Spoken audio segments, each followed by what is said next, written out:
masu kallon barkamu da warhaka, barkamu kuma da safiya, da fatan kuma ya gari cikin koshi lafiya a cikin shirin nan na barka da hantsi, shirin da ke kawo muku wasu muhimman abubuwa ko batutuwa da suke wakana a faɗin duniya baki daya. Inda a wannan shiri na wannan safiyar ina tare ne da abokiyar aikin tawa wato Farida.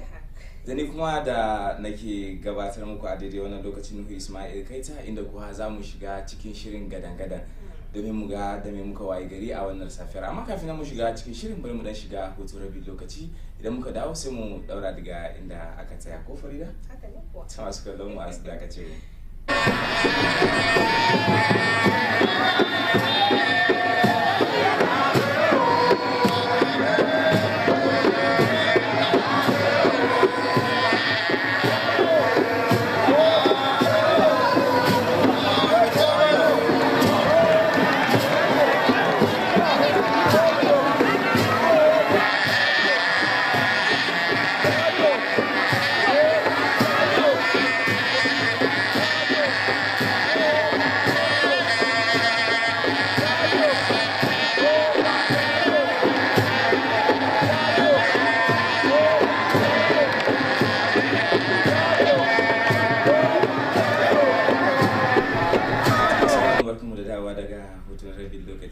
Kuna tare da mu ne dai a cikin shirin nan na wato hantsi leka gidan kowa za mu iya cewa. To Farida, bari mu fara da bangaren kina san ba na rasa ki da abinci ba. You know how it is always now. There's always every update we want to give out there. Of course, it's a very beautiful Wednesday morning, and we know we have to kickstart the day with a lot of trending issues. We always give you this back to back. And before we go deep into the business of the day, Kaita, it's actually Hamatan. I can see. I woke up in the morning like one of my neighbor's child. This is the bear that destroys skins a lot and is much communicable disease which has been passed through during this time because Kasen Iska in the sense that when you look at other people during this season, you will see that but during this season, especially tired, and most importantly, your skin. Your skin becomes very stubborn during this period if you don't take good care of it. So actually we're calling on you to take good care of your skin and always look good as usual. You know how we do it now. And kuma Farida iko kare ana sana saboda yawa saboda irin kuran da yake tafiya da sauran sunan ba ka za ka kalli da tina ta shiga hanci da saura sai kalli wani cuta ya kama mutum da ba. Very good. That's how we're going to do it. And as we know, in most of the headlines is the KP girls that regained their freedom. In most of it, like that's the highlight of the top stories that we are having today. Because if you look at Punch, Daily Trust, The Nation, this is the top highlight of the story today.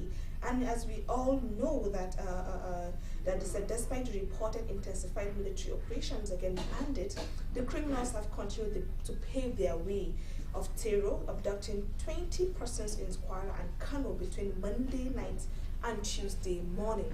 In the sense that we are trying to tackle, the government is trying to tackle the bandit issue, the kidnapping issue. And it was a success yesterday that the 24 students were rescued. But it's going to be unfortunate that around Tuesday morning, Kwara and Kano State, there has been some abduction also. This is not time to celebrate because there were a lot of celebration yesterday. Yeah, we should celebrate, but it's not actually because we haven't hit the nail on the pot. Because took up on the Zami, at least I want to very good. Yeah. But in the sense, the kidnapping issues keep every single day. It becomes an issue every single day. We are celebrating that the 24 girls have been rescued yesterday, as the spokesperson of the president told us. But looking at this issue right now, in Kano State, aka ƙara wani abduction. Wato kin san Malama Farida, musamman idan siyasa ya zo haka ake zaki kalla irin wannan abubuwan suna yawaita faruwa. Nan kiji nan ya tashi, nan ya kwanta, nan ya tashi ya kwanta. Sai ki rasa menene yake jawo irin waɗannan abubuwa din. In kika duba zaki ga shekarun baya abun ya lafa, maganan garkuwa da mutane da ake yi ya dan lafa, an dan samu sauki. Amma yanzu kuma sai ki kalla da zaran siyasa ya kusa haka, sai ki kalla abubuwan sun fara karuwa, suna ta karuwa. To musamman zan bada misali kamar na Kano, rabon ki da ki ji an dan tada wani tsani a ce ya kwana biyu. Amma kin ga har gashi abubuwa din da sun zo sun yawa, in aka toshe wannan gefe sai nan ya bullo. So as there were a lot of celebrations yesterday, even though I said this is not time for celebration. Lokacin aiki ne. You've gotten this one, but still yet what is actually the problem? Because actually it's festive season. Christmas is approaching, end of year. We used to have this much issues in end of year. December lokacin the rise of prices, kudin mota na karuwa, kidnapping, accident, and a lot more of that. But we actually want to commend the government and the armed forces for we have to applaud them. It was a job well done for the rescue of the 21st children that has been kidnapped last 2 weeks. Yes, and in the sense that every social media there were a lot of co-one attached where he's giving a say that she free our girls, bring back our girls and stuff like that. But it was a success, but this is not time to celebrate because this issue has not been handled properly. It has not been handled, it has not been ended. This is where the federal government have to still stand up on its feet to make sure that it brings an end to this. Because these are people's children. They will touch and you will see, it will surprise you that when you are talking about when the kidnappers are being armed, our armed forces don't have the gadget, the equipment, the guns and stuff like that. So in a kisan kamar magana kike faɗa ne, yawanci ana ganin cewa sojojinmu ko kuma jami'an tsaronmu ba su da kayan aiki da 'yan ta'addan suke da shi a hannunsu. To bayan haka akwai abin da na yi la'akari da shi still kamar da in kika duba zaki kalla sojojinmu sun yi nasara a zaki ji an ce sun je Liberia sun kwantar da tarzoma sun yi nasara da sauransu. Okay, to me yasa na cikin gida kuma yake ba da wahala ake shawo kan matsala? And kuma akwai wasu dabaru da zaki duba wanda sojojin da suke amfani da shi, wanda har yanzu da shi sojojinmu suke amfani. Misali zaki samu 'yan bandits suna cikin jeji wanda mota baya iya shiga, wani gurin ma mashin baya iya shiga, wani gurin a doki za a je. Amma zaki samu jami'an tsaronmu yawanci suna tafiya ne da mota, mota ma babban mota da wani gurin zai iya zuwa ya makale ya ki wucewa. To kinga ba za su iya shiga dazukan da 'yan ta'addan suke ciki kai tsaye ba. Sannan 'yan sojan sama suka zo suka dan yi ruwan wuta ta sama kaɗan bala suka wuce shikenan. Sannan wayannan 'yan ta'addan suna kokari, ana musu training. Zaki samu gashi zaki kalle su a face jahilai ne kamar ba su san me suke yi ba. Yawwa, amma kuma zaki kalle yanda suke tsara aikin su da yanda suke jin labari game da wani abin da yake faruwa. Misali kamar na makarantar nan, ana cire sojoji daga makaranta suka shiga makaranta. Kinga suna da informal da yake dan gaya musu wasu abubuwa sannan kuma suna tsara abubuwan da ilimi akan masu ilimi suke tsara suke tsara musu wannan abubuwan. So ni ina zan daɗa kira ga jami'an tsaron mu da cewa akan a yi kokari a samu wasu hanyoyi da za a iya shiga waɗannan dazuzzuka saboda ba lallai bane kawai mota zai iya shiga ko ina. Wani gurin mun sha gani a social media zaki ga motar soja ya je ya makale a wani guri ya tsaya bai da iya wucewa ba, yan ta'adda yawwa in ya kama a doki ne a je a doki, in ya kama a mashin a je a mashin, bicycle ne, whatever it is. Fine. Ka duba because you know an kawo sun kawo makarin makarantar nan in the sense that an daga hankalin mutane ba a kan makarantu yake ba. Kaga lokaci when security forces in the sense that ya kamata hospitals, schools, private institutions, like ya kamata duk a wuri akwai wuraren tsaro wanda akwai mutane a wurin masu tsaro suna gadin wurin to make sure that security is being armed.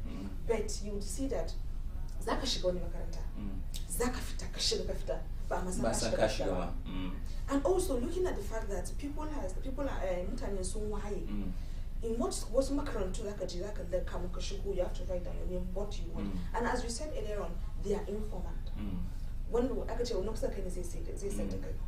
And in ka kalla abduction nan, even though kace kuce on Facebook, on social media, that no, like what they should tell us what is the problem, because they actually rescued the girls, they answered to the kind uniform and now the suit, they are like that. It has become, you know, Nigeria with catching crews, it has become something that they are like in Nigeria again. One film part 1, film part 2, it became a comedy, but abon comedy bunny. This student left when Haske Shiga as of that time. And looking at the fact that, you know, traumatization, a child may be traumatized. I'm not even saying it might. A child will be traumatized because imagine you're being abducted to a place where seeing strange faces. Depression. Is this depression? What the federal government or what the government needs to do, they should take them to the hospital. I do a mental health now. So is it okay? Is it fine? How are they coping? Like in Swaka now, don't they are if do you academia and yetashi? Yakaloko soldier yamuchi. She is going to be traumatized for the rest of his life. So I think the past 10 years, that isn't down, but the government should actually look into this issue of insecurity in Nigeria, because it's becoming something, or it's becoming like our daily dose. You will wake up to a news that every single day there is kidnapping going on and on and on and on. Yeah, we are commending the government and armed forces for a job well done this time around. But yes, but they should be on their feet also to the they should now relax. No, let's keep pushing. Even though in the Kakala, the president sent the Minister of Defense, Bello Matawale, to Yekoma,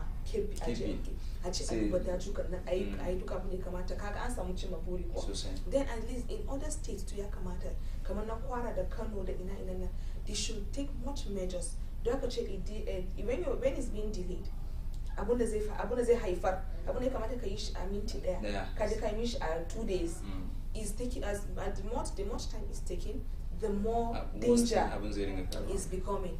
And also haka kuma bangaren mu na gida yanzu, you will see that the brigade general Chidebere, the general, like you look at the effort that he's taking, because in every single that and come suspected one, and come suspected one, and come suspected. We are all trying our best to make sure that insecurity in Taraba State and yeah, because something of the past, because every single day that reports every changing number one is actually the brigade general soon start London and operation Zafin operation why and some Chigaba and come one is a thing of joy, but we are still calling on the federal government to be on its feet. We should not rely now. And also going on to us, the masses. This is a festive period, whereas a lot of things are going on. Kidnapping at December, surge in price of food at December. Every accident, like a lot of things. Festive period, it comes with a lot of things. Not just a festive period, the end of year approaching. It comes with a lot of risks. So this is where we say, when you see something, say something. when you see something, say something. Idan ka kalli abin da baka yarda da shi ba ka faɗa, ko a anguwa ko a gida ko a ina ne kai kokari ka sanar da jami'an tsaro. You would be surprised da zaka lafa mutum a cikin anguwan shi yana zaune fa. Zai kalla wani strange person duk inda ba ka zama anguwa, but you know this face is very familiar in your area. Mutum ce maka kai maybe ya zo ga ganin shi. Ya ce ai fa kana kallon mutumin nan fa na ga cewa kai there was something about him, why didn't you say something? Mutanen mu ya kamata a wayar da kansu a jihar hankalin su kan irin wannan a matsalolin. Suna ɗaya daga cikin gwamnati ba za ta iya kawo zaman lafiya ko tsaro ita kaɗai ba, dole sai da haɗin hannun al'umma ga baki ɗaya. Idan ka kalli wani abu da baka yarda da shi ba, akwai guri na musamman da ya kamata ka kai rahoto kaga abu kaza da baka yarda da shi ba, su kuma za su ɗauki mataki na gaggawa da ya kamata. Amma kin ga idan ka kalli kamar yadda kika ce mutum zaka kalli bako ya shigo anguwa baka san shi ba, amma kuma ba za ka iya kai rahoto ba baka yadda da shi ba, amma za ka zauna shiru sai abu ya faru sai ka ce da suna ga wani fa ya wuce kaza. To kin ga wannan problem. It is very very late. And also moving forward, you know, in Taraba State, the issue at hand was the defection of the governor to the ruling party APC. Like it has been one nation. It was the top head story in Taraba State, in the sense that he was supposed to defect, I think, last week. But because of the incident that happened with the KP girls, they postponed the Nash. It shows solidarity that by duk abin da faru da dan uwanka zai faru da kai, because baka sani ba, baka san wata kai ne in his shoe ba. Imagine you're celebrating your victory on your success. Wasu gari kuma suna can suna fama da wani, and we have to come together to make sure, and we commend him also, the governor, who gave us for what he did. And also, that could do in the last 2 weeks, I have been on chairmanship when most of the chairmen were re-elected. But when they yes, and we actually congratulate them, but it's not time for all that again. You've been elected into office. If I wasn't you guys there's this trust that has been given to you. So you have to now sit down and start thinking very good, because they are just like us say, we're using them to our message will get to the right channel when they use their voice. Come on, I'm finding the very good. How someone will say. We say, so let's feel your impact. Let's feel your impact as you're being elected into office. Let's let the masses, let the poor masses feel it, because I'm the poor masses. Very good. So let's feel your impact on that issue of your position in the community. And also, yesterday I attended a program one that here in the station, when the Akaka constituency in the impact, mutane suna feeling impact na councillor, chairmanship, me anguwa, and I feel impact nasu ne. We got a very positive response when the muka mutane suka ce su fa ba su gama amfani mukamman ba, ba su gani ba ko kadan me yasa.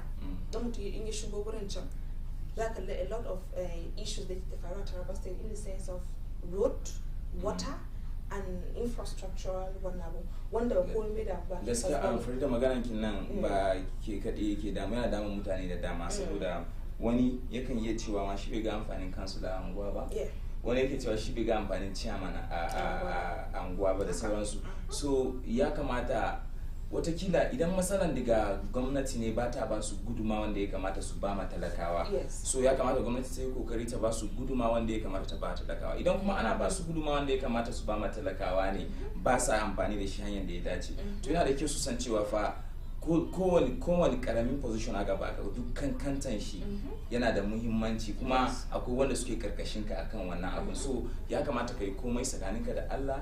Idan hanya angonku ya ɓaci, ko kansila ne yana da dama da zai iya kira a zuwa dan gyara hanya, ko ma gwamnati bata gyara ba, shi zai iya da dan kudin da ake bashi ya dan cire wani abu ya ba matasan anguwa a zo a dan gyara a dan sa wasu abubuwa sai kiga guri din yayi kyau din amma za ki samu kansila ya hau yayi foye akan kujera ya foye ba wani ci gaba bara ki san ma yana karshe shi ma zai dawo dai sauka ya dawo yana zama inda kuke din kin ga saboda bai aiki mai kyau ba karshe shi yana ga zai tara kudi ba kudin ya samu ba kuma yayi biyu babu so ya kamata dai su yi kokari su gyara mu gyara su ki ga an ci gaba gaba ki daya kai ta kamata mu dan hutu ba mu to ya kamata mu dan to masu kallon mu dai kuna tare da mu ne dai a cikin shirin na hantsi inda kuwa ke tare da abokiyar aiki na wato sai ni kuma na kuno Ismail Kaita kafin dai mu je ga rahoton mu na gaba inda za mu karanta muku bari mu dan je hutu rabi lokaci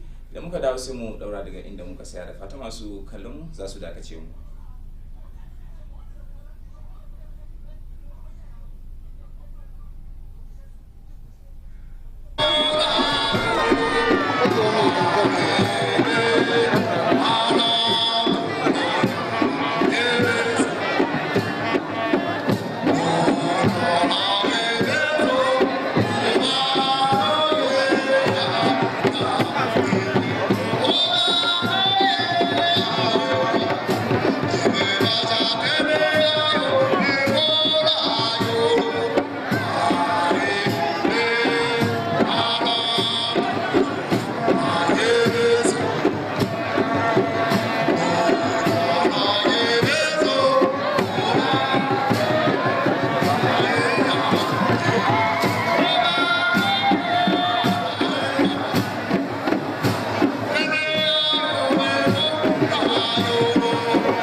inda muke na a cikin shirin na hantsi leka gidan kowa inda yau kuma muke karanto muku wasu abubuwan da suke faruwa a fadin kasar nan da ma duniya baki daya. So Farida ina miki barka da sake da barka dai Alhaji Kaita. To Farida kafin mu je ga rahoton ki na gaba barin karanto mana wannan rahoto wanda yake nuna mana cewa sashin bayar da kariya na musamman na rundunar 'yan sandan Najeriya ya umarci dukan jami'ai da ke bayar da kariya ga manyan mutane wato VIPs kenan a duk fadin kasar nan da su koma sansanin su. Wannan ya biyo bayan umarnin da shugaba Bola Tinubu ya bayar ranar 23 ga watan Nuwamba wanda ya bayar da umarnin janye jami'an 'yan sandan da ake daurawa alhakin tsaron VIP wato manyan mutane kenan a fadin kasar nan baki daya. So malama Farida wannan rahoton ya kawo abubuwa da dama a ciki wanda mutane a shafukan sada zumunta sun ta tofa albarkacin bakin su. Ban san ke ya kike kallon lamarin ba. For me it's actually a good development because I would say the society needs them. The society na bukatar su. Because there is no how, okay, kun za ka a chairman ko wani minister ko wani zai kalli sojoji polisawa a bayan shi me ne suke a bayan shi while ana karancin polisawa even though the federal government kept making promise that masu polisawa that they are going to bring them more, they're going to educate them, they're going to give them more equipment, there is a lot of promises going on.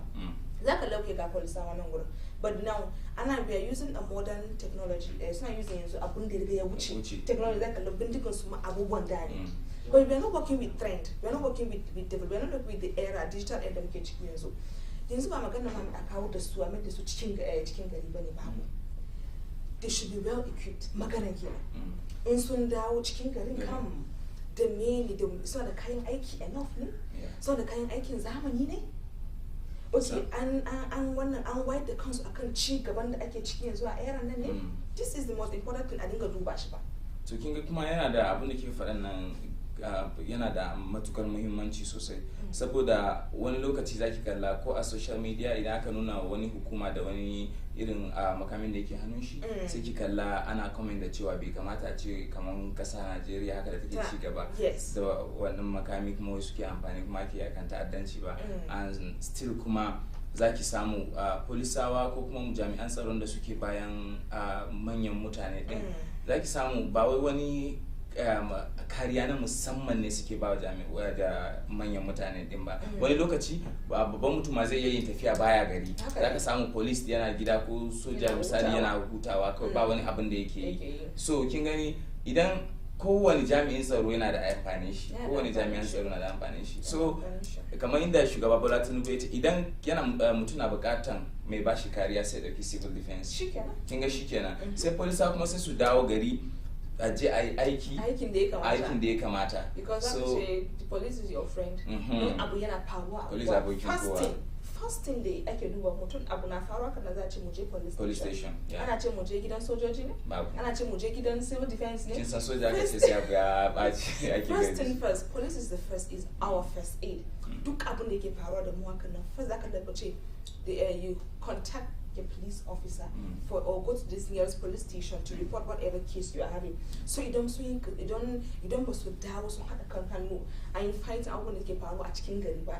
I think gaskiya za su samu issue sosai ma kuma kin ga su manyan mutane ma ya kamata su ma sai su bada support yawa kada wai don an cire ma gwamnati ta ce a cire maka mai baka kariya police ka dauka cewa wani abu a babu kai kokari ka bawa inda kake son lafiyanka kake son jikinka haka wasu ma talakawanka suke so su ma lafiyansu da sauransu good of the society and the community that you are in because there's no kai babba kana wani kai gidanka an gama tsaron shi gobe ba an gama tsaron ka to nebon ka talakawanka na kusa da kai ba maybe he's the nearest person that you can contact to but suna nan dai wancan ya tafi wani aiki daban ya je night shift ya je wani zaka je police the governor the president knows what he is doing in this aspect because community society first kullum na faɗan shi police is always our friend as they always tell us police is your friend if there is anything about the kai you're going to contact the police officer so the VIPs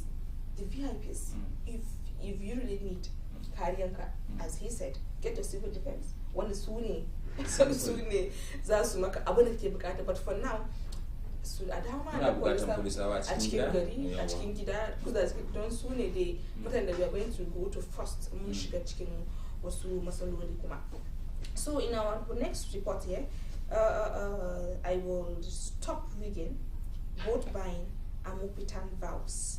The chairman of the Independent National Electoral Commission, Professor Joas Umipatan, on Tuesday expressed his resolve to combat all forms of election rigging, including the menace of vote buying. This, he said, has become unnegotiable because the eyes of the nation are upon us. The public trust placed in INEC is scared.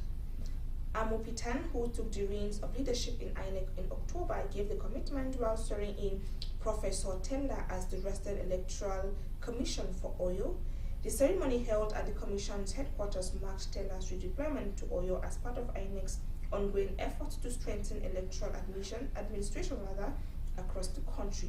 In his address, Amupitan emphasized the weight of the responsibility, describing the event as a solemn occasion, an occasion of call to duty. He said this is a profound responsibility placing you at the forefront of Nigeria's democratic journey in one of its states. Amapita reiterated the Commission's commitment to credible elections, saying the credibility of our electoral system is the very foundation upon which our democracy stands. The chairman of the Electoral Commission, Independent Election Commission, INEC, it is banner, buying of vote. He made this vow, but that's a issue of and that vow he made, we hope it is Nigeria. Kin san kowa ya hau wancan kujeran abin da ke fara alkawari cewa ba ma gudun zabe. Yes. Ba ma gudun zabe. Amma kuma last wasu wuraren suke samu ana irin wannan magudin zabe. So bara za mu mishi kyakkyawan addu'a cewa abin da yake faɗa ya tabbata. Yawwa, amma kuma ya sa a ran shi cewa fa haƙƙin talakawan Najeriya akan shi yake. Ya rataya a wuyan shi. So yana da kyau ya rufe idon shi, ya rufe kunnen shi, aikin da ya dace. Ya ba ma wanda ya samu ya bashi, wanda bai samu ba ya yi hakuri, wanda ya cancanta. Very fine. I wanted you to use that word, but wanda ya samu wanda ya cancanta za a bawa. Because it shouldn't be an era whereby ai wanda ya samu ko mutum da kowa zai iya samu, because ma magana if it's buying of vote and rigging kowa zai iya samu, but it should I think the Electoral Commission in Nigeria should be wanda ya dace, in ka dace da wannan kujera, in za ka yi abun da ya kamata ka yi a baka shi, shine kawai an gama magana, because there is no how. Okay, mutum zai iya samun fan, zai iya samun mutane da za su yi vote mishi, but is he that kujeran can ya cancanta a bashi wannan makamin ne, ya bashi wannan kujeran ne? Because in whatever we are doing, we always say the masses first. Mu ne za mu zabe su. Ba ka ga maganar zabe nan ya zo kuma. It's not now their fault. We the people za mu kalli kanmu ne ba.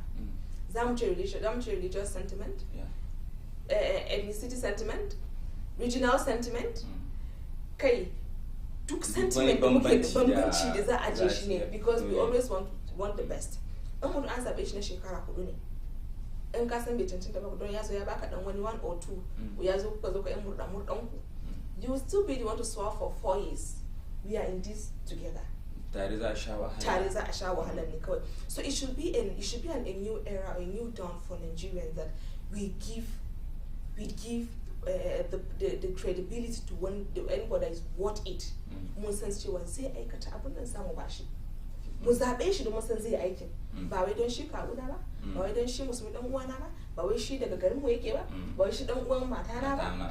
Za mu an ce wannan a gefe ne in muna son ci gaban nan. Because the election is coming. Kuma karin kiran da zan yi ma shi shugaban INEC shine kaman yanayin da ake ciki yanzu a Najeriya, yana da kyau akwai kauyuka da ake kai musu akwatin zabe. Yana da kyau a tabbatar da tsaro a irin waɗannan gurare. Gwamnati ta tabbatar da tsaro, a samu tsaro, peace, za a samu zaman lafiya a wannan gurin. Saboda a halin da ake ciki yanzu a Najeriya komai zai iya faruwa. Kuma ba ma kauyuka kaɗai ko karkara ba, a cikin garin karan kanta akwai inda yake bukata a samu jami'an tsaro kwararrun da za su zauna a gurin security, saboda akwai masu satan akwati wanda wannan an saba gani yau da kullum, suna nan musamman su aikin su ma yin zaɓe ya zo ne su je su saci akwatin zaɓe su gudu da shi. Sannan kuma ga wasu problem da ake ciki yanzu na satan mutane na rigingimu, so ya kamata a karfafa jami'an tsaro musamman a irin wannan lokacin da zaɓe yawa yake karatowa. Idan muka dawo mu kuma kanmu talakawa, ya kamata kama abin da kika faɗa mu tabbatar da cewa mun zaɓi cancanta. Ba wai a baki zani mai kyau haka ki je ki zaɓi wanda bai cancanta ba, ba wai a baka wando mai kyau ka je ka zaɓi wanda bai cancanta ba, ko a baki omo ko gishiri, karshe kuma a da omon ki ya kare shekara 4 bai kare ba. Sannan kuma ba za ki iya kiranye, akwai hanyar da kundin tsarin mulki ya tsara wadda za ka bi. Idan wanda ka tura baya maka aiki za ku yi kiran shi ya dawo, to ba kowa bane ma ya sani. Belle kice in baya aiki za ku haɗu ku yi rubutu ku tura a dawo muku da shi ku canja wani. So kin ga ya kamata a talakawa mu yi kokari mu bude idon mu kan magiya waye in ji Hausawa. So mu yi kokari mu bude idon mu yi zaɓe don cancanta ba wai mu yi zaɓe don na goro ba.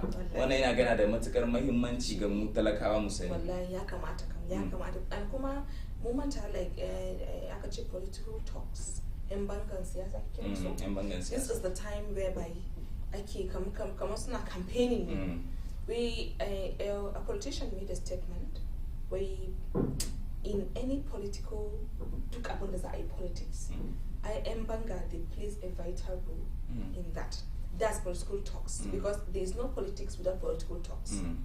Wannan daga ya zama to psychology. Wannan ya zama bayan da za ta ana siyasa ba wannan yan bangan siyasa. Ya zama tamkar ruwan dare ne. Ya zama ne. So this is where we have to look at ourselves. Shi dan ina yar shi, ina dan shi, ina dan kokon shi, ina suke. Because you're risking your life for someone that okay, ai ubangidana ne. Ubangidanka mutum da ya kamata ya kare ka ne. Ba wanda ya kamata zai cutar da kai ba. Because a duk abun da ke zaka most during siyasa most people tend to youth, this is now the youth, they tend to lose their life. They tend to take their lives are always at risk in the sense that zaka mutum zai ce maka ai don ubangidana zan iya yin komai akan shi. Babanka ne shi. Yawan karasa rayuwanka kan ba asarar nashi ne ko na iyayenka. So this is what we all tend to forget. Politics is always it's fast approaching, is behind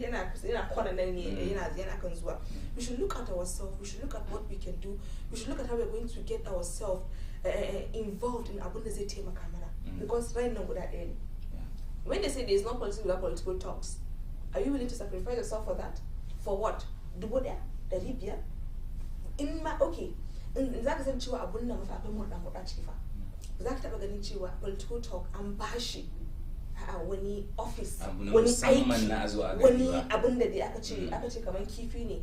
Kullum ana baka kifi ne kawai. Amma za ku yi mutum za ka kama kifi. Shekara farkon zaɓe na fesi za ki kalla an yi gugurmaya da shi yana kan mota. Sannan kuma bayan shekara 4 still za ki sake gani shi ana gugurmaya da shi ya kan. To kin ga ya zama ba ci gaba kenan. Inda gaske ne ka ai zai baka aikin da za ka yi. The only way you can support someone is at least calling people's attention to give them reasons why they should vote for this person. He has bodyguard, he has civil service, he has some da mutane suke kare rayuwar shi ko, but you kuma naku ku je ku tada in akwai hayaniya za ku iya kada shi, za ku iya wayar kan nan. In da gaske ne ba zai baka aikin yi bane, ba zai baka bane kamar da kai bane. So this is a time where the youth we have to sit and reason. Son in ana son ka za a baka ci gaban ka ba ci gaban ka kullum kana zaune a wuri daya zai je gama 4 years na shi you still come and meet you inda kake zaune din wai kana dan uban gidanka ne uban gida kan wanda zai share maka hawayen kare sosai ma wanda ba zai sa kullum kana kan roke wannan shine uban gidan fita kunya ke amma uban gidan da in ka je gidan shi za ku tara kanku za ba ku 50,000 kun kai rai 100 kashe ka ga 1,000 ne ma za ku samu so a ce a bari a baku na hayaki a bari a baku na wannan sosai ma bari a baku na bari a baku na so duk wannan we have to look at it. Politics, as I said, is fast approaching. The earlier we keep the olden days thought in our head, I think the better for us because we use Nigeria. So at least it should be a stop that they will stop using us to get what they want. It should actually be a stop because that is just it again. And moving further, President orders 24 hours aerial watch over Kwara Haske-Tv forest. Still on the kidnapping issue, President Bola Tinubu yesterday ordered a 24-hour aerial surveillance on forests in Kwara, Haske-Tv and some parts of Niger State in a renewed offensive against insurgency and banditry in the troubled North Central and Northeast zones. He ordered a full-scale cordon by soldiers who were mandated to displace the terrorists and how the violence being perpetuated by the abductors. The special advisor to the president on media and public communication, Sunday Dare, disclosed the presidential directive on his verified X handle. He said the president has mandated the Nigerian Air Force to expand air surveillance across the innermost part of the forest, where criminal groups are believed to be hiding. In a compliance with the directive, the Air Force is to maintain an uninterrupted 24-hour aerial watch over the troubled zones and synchronize operations with ground troops already deployed for rescue missions and counter-terrorism action. at least is a very good development. Chigabani, when as he said, but we ever quite north central and northeast zones in the go there. This is time for you to work. Go there and bring out any issues we have in insurgency, any insecurity issues. When there is a negotiation between bandits and wasu mutane za ta maka ai sun negotiation cewa ku sake min yara na zan ba ku wannan, but if really you know who these people are, ba za ku kama su ai aikin da ke daya bane. Kuma kisan dole abun sai kiga ya rikitar miki da kai saboda ko wani video da na cikaro da shafukan sada zumunta wanda ya nuna tanka guda Malama Farida nan mai yake sauke ma 'yan ta'addan nan wato mai a cikin jeji. Ya aka yi aka ce wai tankin mai har ya shiga cikin jeji har ya je yana supplying mai. How? Ina suke samun mai suke sawa a baburan su sawa. There is a connection, but the government should actually look into this because it's not getting any funnier. Because there is in the era of insurgency, I think because you won't wake up on a day without a check. When I search one now, I search one, even if there will be a linkage, I think the government should do what they need to do to make sure that wannan an dasile wannan matsalolin da yake faruwa dinnan. So I will put it some time I'm not here. So let's just give you the summaries of today's newspaper. Duk abun da ke faruwa yau a newspaper sun gaba ke daya, a summary of it in the sense that maybe you won't be able to get the papers at hand. So first story here is, as we said earlier on, President Bola Tinubu on Tuesday ordered a 24-hour aerial surveillance on forests in Kwara, Kebbi and some parts of Niger State in a renewed offensive against insurgency and banditry in the troubled North Central and Northeast zone. He ordered a full-scale pardon of soldiers who were mandated to displace terrorists and halt the violence being perpetrated by the abductors. In a second report here, the 24 student abducted by bandits from the Government Girls Comprehensive Senior Secondary School, MAGA, in Dako Wasagu local government area of Kebbi State have regained freedom. The girls regained the freedom through a non-kinetic approach adopted by the federal government. Third story here, bandits have abducted at least 8 persons in Biresawa village of Sanya local government area of Kano State. A reliable source told journalists on Tuesday that the assailants raided the village between 11 p.m. and 12 midnight on Monday. The story here, Federal Capital Territory FCT Minister Nyesom Wiki has directed the security be beefed up around Abuja with improved surveillance at all borders with neighboring state and entry point. To this effect, the Operation Sweep Squad composed of a joint military task force, police, Department of State Service and other security agencies have been redeployed to different parts of the FCT. At least 11 residents of Asapa, a community close to Iroku in the Ekiti government area of Kwara State, have been abducted.